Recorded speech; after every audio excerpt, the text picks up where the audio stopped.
హిందూ బంధువులందరికీ జై శ్రీరామ్. హిందూ జనశక్తి నిధి సేకరణ గురించి ఎప్పుడు మనం వీడియో పెట్టినా కూడా ప్రతిసారి ఒక 10-15 ట్రాన్సాక్షన్స్ తర్వాత ఈ ఫోన్పే గూగుల్ పేలు నిరవధికంగా ఫెయిల్ అవటం, ఆ తర్వాత చెయ్యాలి అనుకున్న వాళ్ళు కూడా కొద్ది రోజులకి అది మర్చిపోవటం, మన నిధి సేకరణలో తమ విరాళాలని పంపలేకపోవటం జరుగుతుంది. అటువంటి వాటికి పరిష్కారంగానే రేజర్ పేని యాక్టివేట్ చేయడం జరిగింది. ఈ రేజర్ పే యొక్క లింక్ ను కూడా దిగువన డిస్క్రిప్షన్ లో ఇవ్వడం జరుగుతుంది. అదేవిధంగా ఛానల్లో కూడా డిస్ప్లే చేయడం జరుగుతుంది. అదేవిధంగా సదరు క్యూఆర్ కోడ్ ని కూడా మనం డిస్ప్లే చేస్తూ ఉన్నాం. ఇకపై ఎవరైనా డొనేషన్ చేయాలి అనుకునే వాళ్ళు మీ ఫోన్ పే గూగుల్ పే నుంచి ఈ క్యూఆర్ ద్వారా చేయొచ్చు, లేదా ఈ లింక్ ద్వారా చేయొచ్చు. లేని పక్షంలో గూగుల్లో ఈ రేజర్ పే లింక్ ను కాపీ చేసినా కూడా డైరెక్ట్ హిందూ జనశక్తికి రీడైరెక్ట్ అవటం జరుగుతుంది. సో మీరు డెబిట్ కార్డ్ ద్వారా, క్రెడిట్ కార్డ్ ద్వారా, లేదంటే బ్యాంక్ అకౌంట్ నుంచి కూడా ఈ అమౌంట్ ని సనాతన ధర్మం కోసం, సనాతన ధర్మ పరిరక్షణ కోసం హిందూ జనశక్తికి పంపించడం వీలవుతుంది. అర్థం చేసుకుంటారని మరొకసారి తెలియజేసుకుంటున్నాను. జై శ్రీరామ్. భారత్ మాతాకి జై.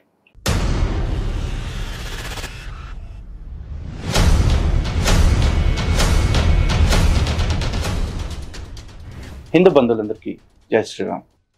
మీ అందరికీ ప్రముఖ పాస్టర్ అపోస్తలుడు రంజిత్ తోఫిర్ గురించి బాగా తెలుసు. ఈ మధ్య ఆయన పరలోక యాత్ర చేయటం జరిగింది.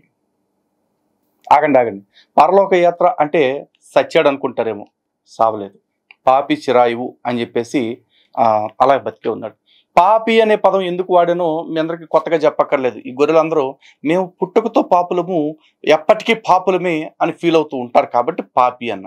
కానీ సనాతన ధర్మం ప్రకారం చూసుకుంటే కనుక అబద్ధం చెప్పేవాడు కూడా, మోసం చేసేవాడు కూడా పాపే.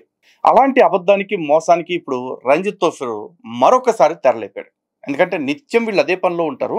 రీసెంట్గా మరోసారి తెరలేపాడు. ఇప్పటిదాకా మీరు ఎంతోమందివి సాక్ష్యాలు వినుంటారు. అందులో ఏం చెప్తారు? దేవుడు నన్ను దర్శించాడు, యేసుక్రీస్తు నన్ను దర్శించాడు, నా రోగం తగ్గించాడు, నా అప్పులు తెచ్చాడు, నా ఏటీఎంలోకి చిల్లపెంకులు వేసాడు, చిల్లర వేసాడు అని చెప్పి సొల్లు కబుర్లు చెప్తాం చూసింటారు. కానీ వెరైటీగా రంజిత్ తోఫిర్, అద్దంకి రంజిత్ తోఫిర్, డాక్టర్ అద్దంకి రంజిత్ తోఫిర్, వీళ్ళందరికంటే ఓ మెట్టు పైన ఉండాలి కదా. కాబట్టి దేవుడు నన్ను దర్శించటం కాదు, నేనే దేవలోకాన్ని దర్శించి వచ్చేస్తాను. సారీ, దేవలోకం కాదండి, ఆ దైద్రపులోకం అనకూడదేమో, అదేదో లోకం, వాళ్ళ మతానికి సంబంధించిన ఒక లోకం. దానికి వెళ్ళి వాళ్ళ దేవుడు రంజిత్ తోఫిర్ని మొత్తం అంతా కూడా లుంబిని పార్క్ చూపించినట్టు చూపించి తీసుకొచ్చాడంట. అంతేకాదు, ఆ లుంబిని పార్కుల్లో తుప్పల్లో ఎట్టయితే లవర్స్ బ్యాచ్లు కనపడతా ఉంటారో అలాగే వీళ్ళ పూర్వీకుల దంపతులు కూడా ఆ పార్కుల్లో కనపడ్డారట. దీని అంతటిని రంజిత్ తోఫిర్ పెట్ట కథ రూపంలో తొట్టి కథ ఒకటి చెప్పాడు. అయితే ఇప్పుడు శాంతాడంతో సొల్లు ఎట్ట చెప్తాడో తెలుసు కదా రంజిత్ తోఫిర్. నేను దేవుణ్ణి దర్శించినప్పుడు అంటూ మనం 10x స్పీడ్లో పెట్టింటే తప్ప మనకి నార్మల్ స్పీడ్లో అర్థం కానంత ల్యాగ్ తోటి మాట్లాడతాడు. ఆ పెట్టేటప్పుడు కూడా ఫేస్ ఎట్ట పెడతాడంటే ఒక నెల రోజుల నుంచి మోషన్స్ అవ్వకపోతే ఎంత టైట్గా ఫీల్ అవుతూ పెడతాడో అలా పెడతాడనమాట. కాబట్టి ఇప్పుడు ఆ సోది సొటారి కథంతా నేను చెప్పలేనుగా.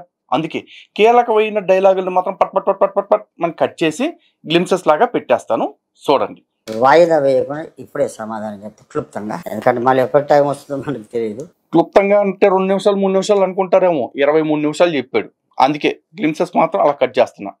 అక్కడ జేకబ్ తాతయ్య కట్టించిన షిలోహు మందిరం అనేది ఉన్నది. ఆ మందిరం ఆనుకొని ఉన్న ఇంట్లో ప్రభుదాస్ మామయ్య వాళ్ళ ఫ్యామిలీ ఉండేది. దేవుడు నన్ను ఆ మందిరం అంతా పాడుపడిపోయినట్టు, అక్కడ ఏం ఆరాధనలు జరగకుండా, సేవకుడు లేకుండా అట్లా ఉన్నది. నేను తిప్పర్తికి పోయేటప్పుడు అంతా సైకిల్ టీమే, ఇక్కడ నుంచి నకరికల్లు, సూర్యాపేట, మిర్యాలు కూడా, తిప్పర్తి అంతా సైకిలే. నేను మా టీం అంతా కొంచెం ఒక నైట్ విశ్రాంతి పొందాలని అక్కడ ఉన్నాం అనమాట. అంటే నైట్ పడుకున్నాక తెల్లారుజామున 4 గంటలకు ప్రభు లేపి ప్రార్థన చేయించేటప్పుడు, ఈ స్థలంలో నువ్వు నా సేవ చేయాలి కొంతకాలం అని ప్రభు మాట్లాడాడు. తెల్లారు లేవగానే క్యాథరిన్ ఆంటీ, ప్రభుదాస్ మామగారి వైఫ్, ఆమె కూడా అదే మాట, ఓఫిరయ్య ఎట్లా వచ్చావో దేవుడు నడిపించాడు, ఇక్కడ ఎవరు లేరు, నువ్వు సేవ చేయవచ్చు కదా అని. మామగారి ఇంట్లోనే ఉంటే మరి బాగుండదు కదా, చూసేవాళ్ళు రకరకాలుగా మాట్లాడతారు. ఆయనకి పెళ్లి కాని కూతుళ్ళు ఉన్నారు. అక్కడ మడిగలలో ఒక ఇల్లు నేను అద్దెకి తీసుకున్నాను, సేవ చేసేవాడిని. ఆరాధనకు పోయి అక్కడ ఆరాధన చేసి మళ్ళీ వచ్చి ఇక్కడ పడుకోవడము, నిద్ర, వంట, వార్పు అంతా ఇక్కడే, ప్రార్థన అంతా నా హాల్. కొంతకాలం అయినాక ఈ మామయ్యలందరూ వచ్చి వీళ్ళు 2 గ్రూపులు అయిపోయి గొడవ ఆడుకున్నారు. గొడవ ఆడుకొని ఉంటే నాకు అసహ్యం వేసింది. ఆస్తుపాస్తుల కొరకు కొట్లాడుకోవడానికి ఈసీఎల్ జాబ్ వదిలిపెట్టాలా నేను? పంచుకొని ఏమైనా చేసుకొని నాకు అవసరం లేదు. దేవుడైతే నకరికల్లో సేవ చేయమన్నాడు కనుక ఆ ఎదురుగున్న రామస్వామి గారి ఇల్లు మళ్ళీ అద్దెకి తీసుకొని సేవ చేస్తున్నాం. ఇక ప్రభుదాస్ మామయ్య ఫ్యామిలీ కూడా మా మెంబర్స్. రోడ్ దాటి వచ్చి ఆరాధనలో కూర్చొని ప్రభు బాల రొట్టె తీసుకొని వెళ్ళిపోయేది. ఇట్లా కొన్ని నెలలు జరుగుతుండగా ఒకసారి మధ్యాహ్నం 3 గంటల వేళ నేను ప్రేయర్ చేస్తున్న ఆ మడిగలో మోకరించి ప్రార్థన చేస్తుంటే ఎవరో నా భుజం తట్టేది ఇట్లా. ఇప్పటి నుంచి డ్రామా మొదలవుతుంది చూడండి. చెప్పరా. లే నడు బయటికి వెళ్ళానన్న. ఎవరు కనబడలేదు. ఒరే ఆ దరిద్రపు ఎక్స్ప్రెషన్ ఏంటి? కుడి చేత్తో క్లీనింగ్ ఏంటి? మళ్ళీ దాన్ని నోట్స్ తుడుచుకోవటం. బా అస్సలు శుభ్రం శుద్ధి శుచి నాకు తెలియదు. నేను బయటకు వచ్చేసాను. 2-3 మెట్లు ఉంటాయి అన్నమాట ఆ ఇంటికి పైకి. ఎక్కడ 2-3 మెట్లు దిగితే నేల. అక్కడ నా సైకిల్ BSA గ్రీన్ సైకిల్ నుంచి ఇట్లా ఉందన్నమాట. సైకిల్ ఎక్కిన తర్వాత నేను తొక్కుతూ కనబడతలేదు. స్వరం వినబడుతుంది. ఇప్పుడు మీ స్వరం లాగానే. పక్క నుంచి మామగారు మీ ప్రాంప్టింగ్ ఆపండి. ఆడికి సీన్లు ఏవి గుర్తుంటాయిగా. ఇప్పుడు అప్పుడు ఎప్పుడో మలిగి ఇచ్చిన రామస్వామి గారు గుర్తున్నప్పుడు ఈ సత్రకాయ సీన్లన్నీ గుర్తుండవా? పక్క నుంచి మళ్ళీ ప్రాంప్టింగ్. సైకిల్ తొక్కుతున్న తిప్పర్తి సైడ్ కొంత దూరం పోయిన తర్వాత రైట్ కొట్టాడు. అక్కడ నేను ఉదయకాల ప్రార్థన చేయడానికి తుమ్మ చెట్ల మధ్యలో నేను శుభ్రంగా ఊడ్చి అలికి నా చాప్ వేసుకొని అక్కడ ఎవ్రీడే ప్రేయర్ చేసుకోవడానికి ఒక నీట్గా నేను శుభ్రపరచుకున్న ఏరియా ఉంది. శుభ్రంగా చర్చ్ ఉందన్నావుగా ఓఫర్. రామస్వామి అప్పు తీసుకున్నాను అద్దెకి తీసుకున్నాను అన్నావుగా. మళ్ళీ అది పక్కన పెట్టి తుమ్మ చెట్టుల్లోను తొప్పల్లోను వ్యవహారాలని ఎందుకు? అయితే అక్కడికి దేవుడు నన్ను నడిపిస్తున్నాడేమో అనుకొని అటు టర్న్ చేశాను. ఏ తుప్పల్లోకి? అదే తుమ్మ చెట్టులోకి. మిర్యాలగూడ తిప్పర్తి ఆ రోడ్లో కొంచెం దూరం ఒక 2 ఫర్లాంగ్లే. ఓకే. టర్న్ అయిన తర్వాత నేను ఉన్నట్టుండి నా సైకిల్ కింద ఉన్నటువంటి నేల ఇట్లా పైకి లేచింది. అదృశ్యమే. సైకిల్ మాత్రం నేను తొక్కుతున్నా పైకి ఎక్కుతుంది. పై సైకిల్ ఎక్కుతుంది, నేను తొక్కుతున్నా. భూమి నాకు దూరం అయిపోతుంది చూస్తున్నా. ఏది నాకు ఇది కలనా?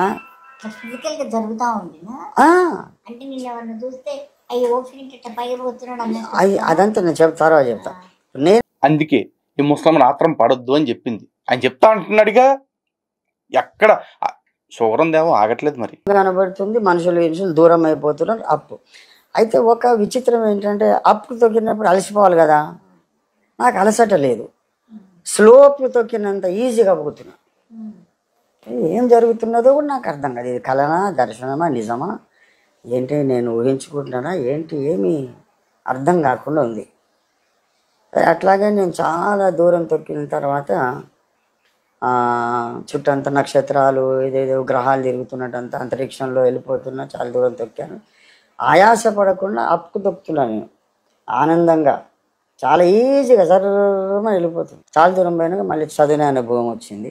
అక్కడంతా ఒక పచ్చిక, అక్కడ ఒక పెద్ద తోట లాంటిది ఉన్నది. ఆ తోటకు 30 అడుగుల ఎత్తున్నటువంటి ప్రాకారం ఉన్నది. అది ఎట్లా ఉన్నది?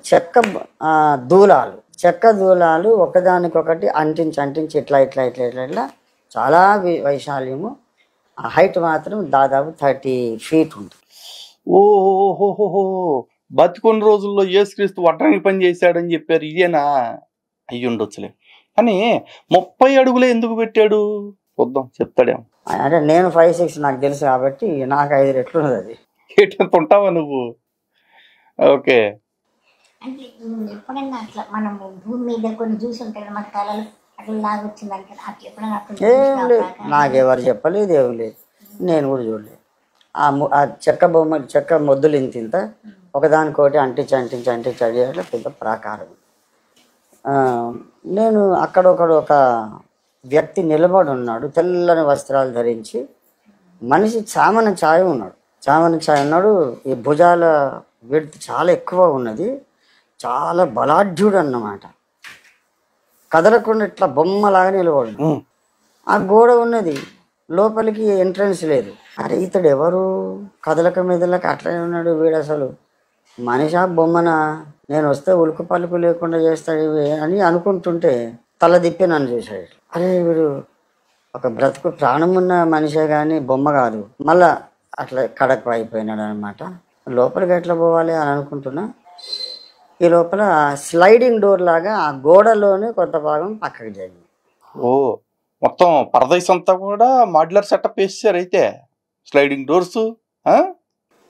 అక్కడ నుంచి వేరే ఒక అతను వచ్చినాడు. రెక్కలు గిక్కలేం లేవు ఆయనకు.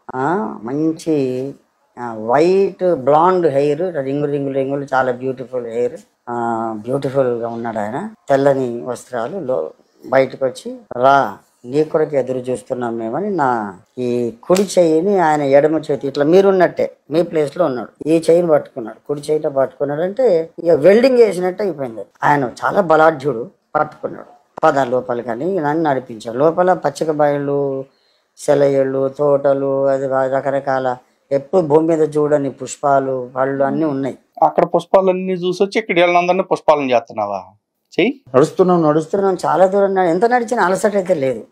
చాలా దూరం పోయిన తర్వాత ఒక దగ్గర తీసుకెళ్తే అక్కడ చక్కని వాగు ఒకటి ప్రవహిస్తున్నది, తోట ఉంది. అక్కడ కొన్ని పర్ణశాలలాగా కొన్ని చిన్న ఉన్నాయి.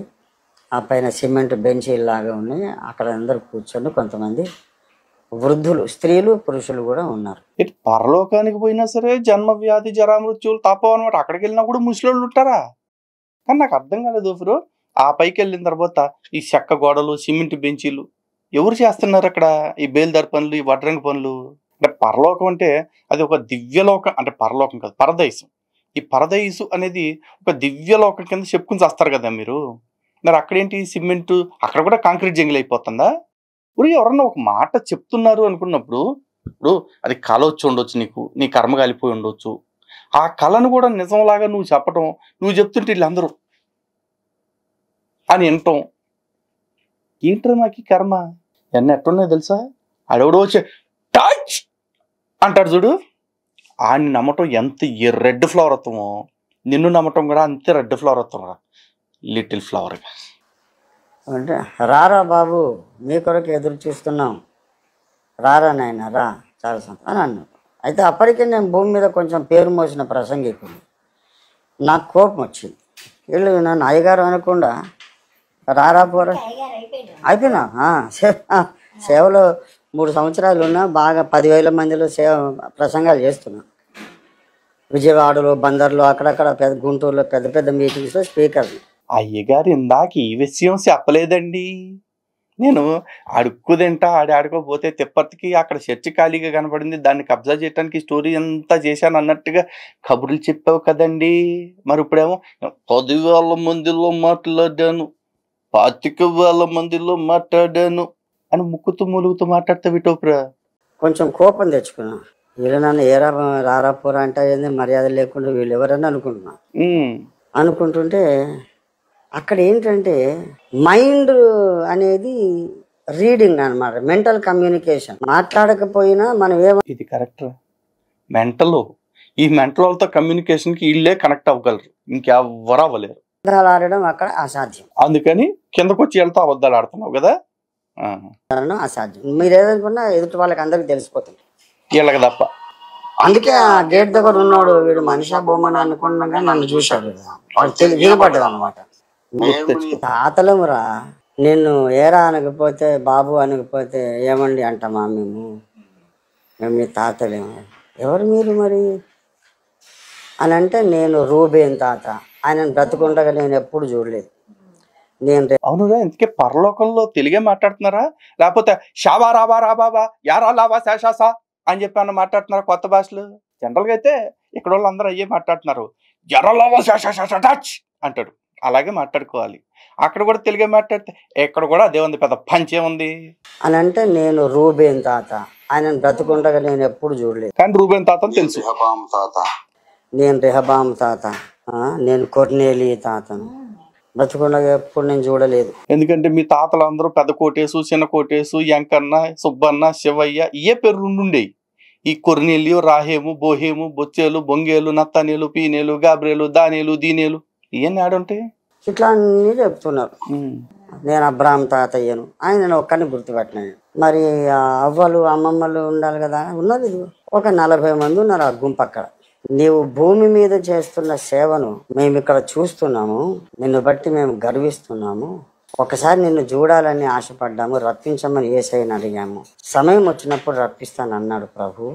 ఇదిగో ఇప్పుడు సమయం వచ్చింది, నేను రప్పించాడు. ఒకసారి నీ పక్కన ఉన్న ఎక్స్ప్రెషన్ చూసుకున్నావా? షీడు ఎంతసేపు చెప్తాడు, ఆపేలాగా లేడు, ఏదో ఒకటి కానీ కెమెరాలు ఇరుక్కుపోయాం అన్నట్టుగా కూకుంది.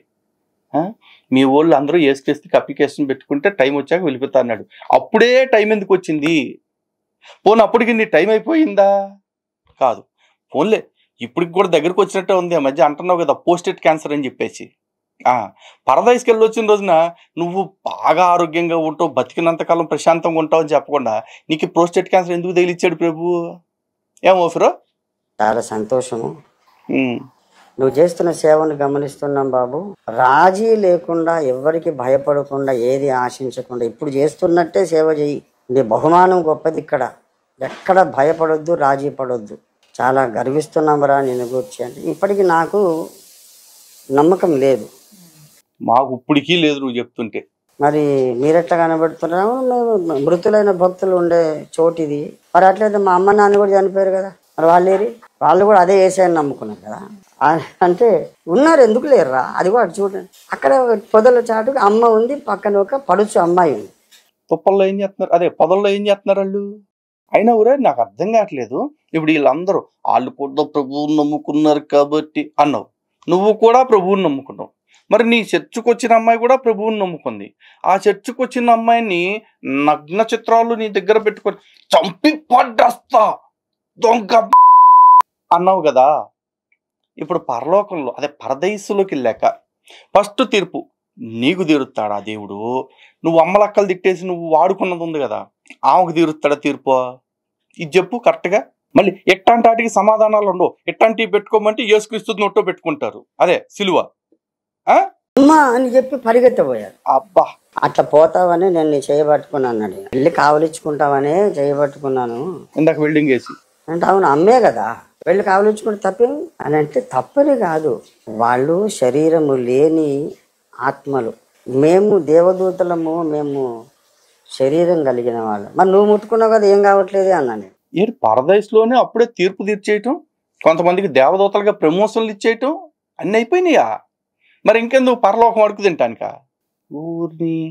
ఇప్పుడు నేనంటే హిందువుని, ఈ దైద్రాలు నమ్మను, కానీ సీనియర్ పాస్టర్ల చుట్టూ చాలా మంది ఉంటారు కదా, వాళ్ళైనా సరే పూనుకొని ఒరే వీడు పరదేశ్ గురించి చెప్తున్న సొల్లంతా సొల్లురా, అక్కడ అట్లా జరగదు, పరదేశంలో అందరూ ఒకే మాదిరిగా రెస్ట్ తీసుకుంటూ ఉంటారు యుగాంతం దాకా, యుగాంతం వచ్చిన తర్వాత వాళ్ళకి తీర్పు తీర్చిన తర్వాత అప్పుడు వాళ్ళకి పరలోకానికి ప్రమోషన్ వస్తుంది అని చెప్పాలి కదా.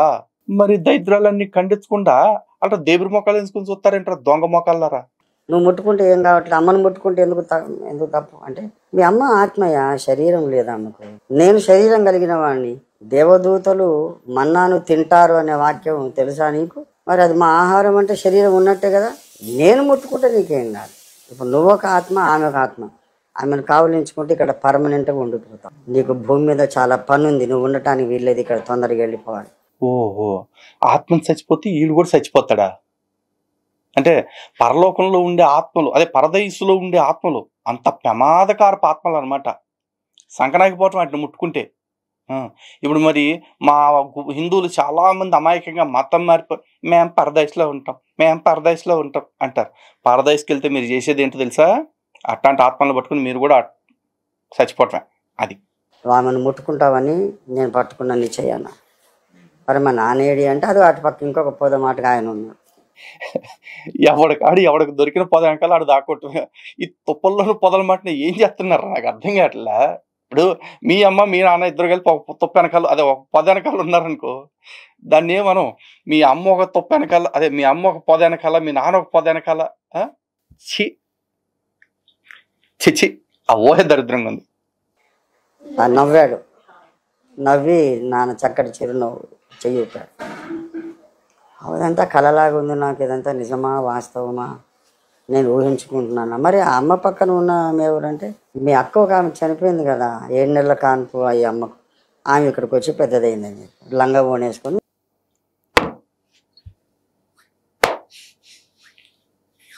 7 నెలల కాన్పప్పుడు చనిపోయింది, పరదేశంలోకి వెళ్ళి అక్కడ పెద్దదవుతుందా?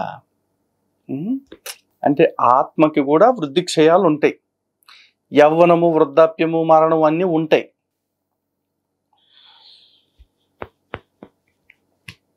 ఉండాలిరా, నువ్వు ఉండాలి, ఆ గుండె బతకాలరా. ఇంతమందిని టోకును అక్కడ కూర్చోబెట్టి ఎరుపులు చేస్తున్నావంటే ఉండాలిరా రే. ఇంకా కొంచెం టాల్గా ఉంది, వచ్చిపోయి చిట్టక ముఖం ఉంది, కొంచెం టాల్గా ఉంది, నన్ను చూసి చక్కగా చిరునవ్వు నవ్వింది. ఇదంతా కలనా భ్రమణ ఏంటి నాకు అర్థం కావట్లేదు అని ఒక డైలాగ్ గుర్తు రాలేదు కదా, నిజం చెప్పు. నమ్మడానికి ఎట్లా నమ్మాలి నేను? కనీసం నేను అడగలేదు, నన్ను అక్కడ తీసుకెళ్ళని నేను అడగలేదు. ఏం లేదు, వీడు కంటిన్యూటీ రావట్లా, ఏదో ఒకటి అల్లుకుంటా నిమిషానికి. ఇప్పుడు టీవీ సీరియల్లో కనుక ఎవరన్నా క్యారెక్టర్తో గొడవ అయితే ఆ క్యారెక్టర్ని నెక్స్ట్ ఎపిసోడ్లో చంపేస్తారే, ఆ టైప్లో చేసుకెళ్తున్నాడు వీడు. చెప్పు. అకస్మాత్తుగా ప్రార్థనలో ఉన్నాను, నడువని సైకిల్ ఎక్కమని ఇక్కడ దాకా. ఇన్ని అర్థమైనగా నువ్వే. నిన్ను పరలోకానికి, అదే పరదేశకు తీసుకెళ్లాలంటే సైకిల్ ఎందుకు కావాల్సి వచ్చిందిరా? నాకు అర్థం కావట్లా. అంటే అక్కడికి వెళ్ళిన తర్వాత ఎవడో ముసలోడు చెయ్యి వెల్డింగ్ పడింది అన్నావు, మరి ఇక్కడి నుంచి అక్కడికి లాక్కెళ్తానికి వెల్డింగ్ వేసిన చేతులు ఎవడే లేవా? లేకపోతే కనీసం రెక్కలున్న డేవడోటలు ఉంటారు కదా, ఆ డేవడోటలు ఎవరో ఎట్టి టీసుకు పాలేడ్డా నిన్ను గోతులో పెట్ట అని అర్థం కాలేనా? కాసేపు అయినాక నేను అన్న, నా సేవ మీరు ఎట్లా చూస్తున్నారని అడిగాను. ఈ లోకం నుండి నా సేవ మీరు ఎట్లా చూస్తున్నారంటే, అవి అటు చూడు, గోడ చూడంటే ఆ గోడలో కొంత భాగం టీవీ స్క్రీన్ లాగా మారిపోయి భూమి మీద జరుగుతున్న సంభవాలు అక్కడ చెక్క గోడలు, సిమెంట్ బల్లలు, ఇప్పుడు ఎల్ఈడి టీవీలు కూడా. అరే పరదేశా లేకపోతే బజాజ్ ఎలక్ట్రానిక్స్ షోరూమేరా? భూమి మీద జరుగుతున్న సంభవాలు అక్కడ కొన్ని కనబడుతున్నాయి.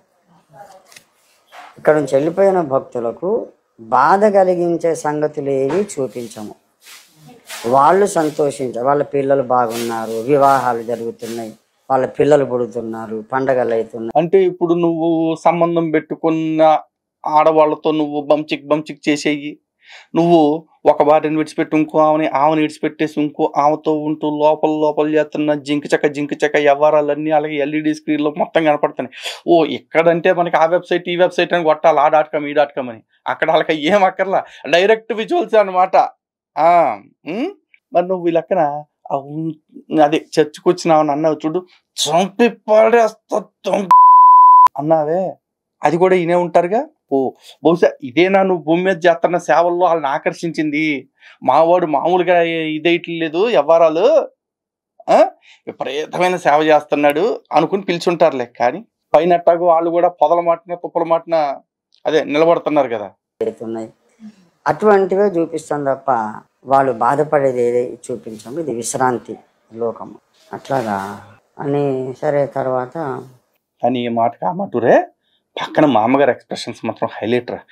ఎంతసేపు రా నాకు ఈ దరిద్రం అన్నట్టుగా బలి పెడుతున్నారు. కాసేపు అయినాక ఆ దేవదూత అన్నాడు, పద నీ టైం అయిపోయింది, మరి తొందరగా వెళ్ళాలి, భూమి మీద నీకు చాలా పని ఉంది. బయట వదిలిపెట్టినాడు, చెయ్యి ఇట్లా అని లోపలికి వెళ్ళాడు, అది మూసుకుపోయింది. మళ్ళీ ఆ గేట్ మన ఒకడు అట్లాగే ఉన్నాడు. సైకిల్ ఎక్కాను, ఈసారి సైకిల్ స్లోప్కి వస్తుంది. తొక్కి ల్యాండ్ టచ్ అయ్యింది. ల్యాండ్ టచ్ అయినాక మళ్ళీ నేనుండే రామలింగం గారి రూము ఉన్నదని చెప్పా కదా, రామస్వామి గారి రూమ్, అక్కడికి నేను సైకిల్ మీద వచ్చి ఆ సైకిల్ గోడకి ఇట్లా ఆంచి ఆ 2-3 మెట్లు పైకెక్కి చూస్తే ఎవరో వచ్చి నిద్రలే అన్నారు, అంతేనా? ఇంకా నేను అక్కడ మోకాళ్ళ మీద ఉన్నా. వైట్ మోకాళ్ళ మీద ఉన్నావు కానీ నువ్వు వెళ్ళి లోపల అయితే నేను అదే అడగవేను. ఇప్పుడు కింద ఉంటారు, ఇప్పుడు మేమందరం ఉన్నాం కదా, నువ్వు ప్రార్థనలు ఉన్నావు, మాకు నువ్వు కనబడుతూనే ఉన్నావు అన్నమాట. అయితే అక్కడ దగ్గర, అరే నేను ఇక్కడ ఉన్నానేంది, మరి నేను ఇక్కడ ఉన్నా కదా, నేను డోర్లో ఉన్నా, మరి అక్కడ నేనే ఉన్నా, వైట్ లాల్చి పైజామా అదే డ్రెస్, ఏంటిది ఇది అని, నేనేనా ఇది ఎవరు అని దగ్గర పోయి భుజం మీద నేను ఇట్లా తట్టినాను. జిప్ అని సౌండ్ వచ్చింది, ఇట్లా సక్ చేసిన పీల్చినట్టు నా ఆత్మ దేహంలోకి వెళ్ళిపోయింది. అప్పుడు దేవుడు మాట్లాడి, అన్నాడు ఏంటంటే మా స్వరం వినబడదు, మళ్ళీ లే నడు అన్నాడుగా, అదే వాయిస్. సైకిల్ పక్క పెట్టి నడిపోయింది. ఈసారి లే నిద్రలే అన్నాడు, అంతేనా? ఏమన్నాడంటే క్రీస్తునందున్న ఒక మనుషుని నేను ఎరుగుదును, అతడు 3వ ఆకాశమునకు కొనిపోబడి దేవుని పరదేశిలో ప్రవేశించి మనుషుడు వచింపశక్యం కాని మాటలు వినెను అని పౌలు చెప్తాడు. అతడు శరీరముతో కొనిపోబడినో శరీరం లేక కొనిపోబడినో తెలియదంటాడు. పౌలుకు ఆ విషయం స్పష్టత లేదు. నీకు నేను స్పష్టత ఇచ్చాను, నువ్వు శరీరాన్ని ఇక్కడ విడిచి శరీరం లేకుండా ఆత్మగానే వెళ్ళావు అక్కడికి.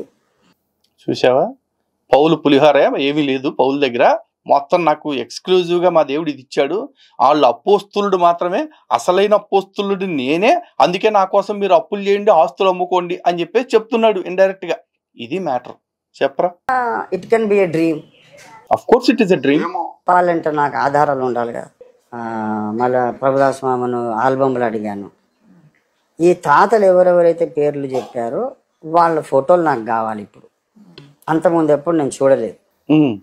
వెతికి తీసి దులిపి నా ముందు పెడితే నేను చూసినటువంటి సేమ్ ఫేసెస్, రూబెన్ తాత ముఖము, రెహబాం తాత, కొర్నేలి తాత ముఖం ఎన్నడూ నేను చూడలేదు. సేమ్ ఫేసెస్ ఊహించుకుంటే అదే మొహం ఎట్లా ఊహించుకుంటా? కాబట్టి వెళ్ళింది నిజం, చూసింది నిజం, అందుకే అదే ముఖం ఇక్కడ ఉంది. ప్రభు అయితే నిజంగానే నన్ను తీసుకెళ్ళావా, దేవానికి స్తోత్రం అని అప్పుడు నమ్మా. నాకు కలిగిన ఈ అనుభవము దర్శనం కాదు, కళ కాదు, ఊహ కాదు. అందుకని ఎట్లా నమ్మాలని జనాలకి రాదా? నేను చెప్తున్నా కదా. ఇప్పుడు అట్లా ఏమంతా చెప్తా మీరు నాకు రూపాయి ఇస్తారా? ఎందుకు చెప్తా నేను? ఇప్పుడు అవిశ్వాసి దేవుడు బాగా బైబిల్ చదివి మైండ్ అంతా అట్లా ఉండి అన్ని ఇట్లా ఊహించుకొని అట్లా ఎట్లా ఊహించుకుంటాము? బైబిల్లో ఇట్లా పోయినోడు ఎవడు ఉన్నాడు? అందుకేగా నువ్వేదో చూసొచ్చినట్టు చెప్తున్నావు. ఎవడన్నా ఆల్రెడీ చూసొచ్చినట్టు ఉంటుంటే ఆడు చెప్పేవాడు, పొర ఎదవ నువ్వు చెప్పేదంతా సొల్లు నేను చూడలేదా అనేవాడు. ఎవడు పోలేదా నా కాన్ఫిడెన్స్ ఆ బలుపుతోటేగా నువ్వు నోటికి వచ్చిన అబద్ధాలన్నీ చెప్తుంది. తర్వాత అవిశ్వాసి దేవుణ్ణి కూడా నమ్మడు. ఈ డైలాగ్ చూసారా? మనలాంటి వాళ్ళకి అవిశ్వాసి దేవుణ్ణి కూడా నమ్మరు. ఒరే ఎరుపా, మేము దేవుణ్ణి నమ్ముతాంరా, నువ్వు దేవుడు అని చెప్పే ప్రతిదాన్ని మేము నమ్మం, అది తేడా. ఇప్పుడు నీలాగా మేము ఎందుకు పోకూడదు? There are some special people who are prophets. అది విషయం. అది ఇంత సొల్లు ఎందుకు చెప్పాడంటే, నేను మామూలు అందరు పాస్టర్ లాగా కాదురా, there are some special people who are prophets. అదే ప్రాఫిట్స్. అది ఈ ప్రాఫిట్స్ లో ఈడొకడు నేను అపోస్తులని మాత్రమే కాదు, సాక్షాత్తు ఆ దేవుడే పంపిన ప్రవక్తని అని చెప్పటం కోసం ఇంత సొల్లు చెప్పాడనమాట.